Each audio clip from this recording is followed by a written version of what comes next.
Σας παρακαλώ κύριε αστυνομικό, δώστε μου 2 μέρες, 2 ώρες. Θα τα βρω τα λεφτά. Όχι, σας παρακαλώ, άνθρωπος είμαι, επιχειρηματίας είμαι. Όχι, 2 μέρες, θα τα βρω τα λεφτά, σας παρακαλώ. Όχι!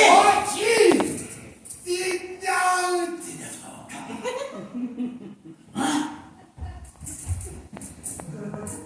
Δεν βλέπω τίποτα, δε! Πού πήγε?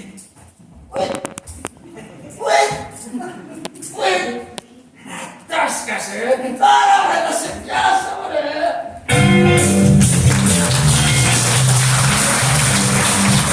Τον Ροχολιάρο μου, γιατί λέω, ας το μάθουμε, οι φίλοι του πας και το λυπηθούν τον καημένο τον Χαρίνα που είσαμε σήμερα το πρωί, ήταν μια χαρά και στα καλά καθόμενα ξαφνικά, δηλαδή ακόμα τρέμω. Δηλαδή τους στρίψανε και καλά. Όχι, δεν τους στρίψανε ακόμα, κύριε Αποστόλου, αλλά πλησιάζει, κοντεύει στα πρόθυρα που λένε, στα πρόθυρα. Τι να σου πω. Γεια σου Μανώλη, τι περαστικά. Τι περαστικά τώρα, κύριε Αποστόλου. Το θέμα είναι να μου σου στρίψει μια ελπίδα. Άμα σου στρίψει μια ελπίδα μετά. Ωραία, βρε, αλλά εσύ να πας. Σε σκοτώνω τώρα αυτή τη στιγμή, βρε! Ναι, θα πας στην αρχή. Είσαι απολύω και μην τώρα πασάρω διαπάτω σου! Άκουνε καφάτσι!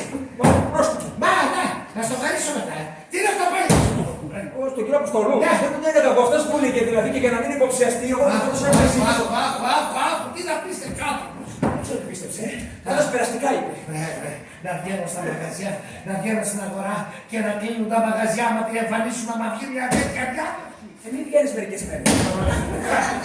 Όλοι απολύεσαι! Απολύομαι! Απολύομαι!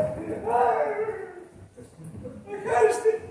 Εγώ για σένα πήγα 2 ώρες δρόμο. Γιατί πού πήγες, ένα βήμα έκανες που το ξέρεις. Κάτω πάνω σου ξαναλέ, αυτό. Τι είναι αυτό? Τι είναι αυτό, είναι πάνω από την Αγία Ελεούσα πήγα εδώ πέρα. Ρε είσαι τρελός ρε! Μακάρι εγώ! Ρε είσαι τρελός ρε! Μακάρι εγώ! Ρε χαμένε! Έλα σου! Γεια σου εγώ είμαι τρελός! Τι σήμερα! Τι να φύγουμε σου σήμερα! Αυτά Σε βλέπω, όχι δηλαδή. Το μεσημέρι όλοι τρομάξαμε, όλοι που ψηφίστηκαν. Τι είναι το μεσημέρι, τι είδατε με το μεσημέρι. Το μεσημέρι τα νεύρα μου μουρλί. Μουρλί, τι είδατε το μεσημέρι. Τι είδαμε λέει, άκου λέει τι είδαμε. Μην κοιτάς τώρα που είσαι λίγο, καλύτερα να είσαι λίγο. Αλλά το μεσημέρι να σε έβλεπες. Μα το ξαναπώ. Ναι, εντάξει να πω. Θα φύγω αλλά εγώ σε είπα. Δεν πρέπει να διαβάσω κείμενα. Φύγε.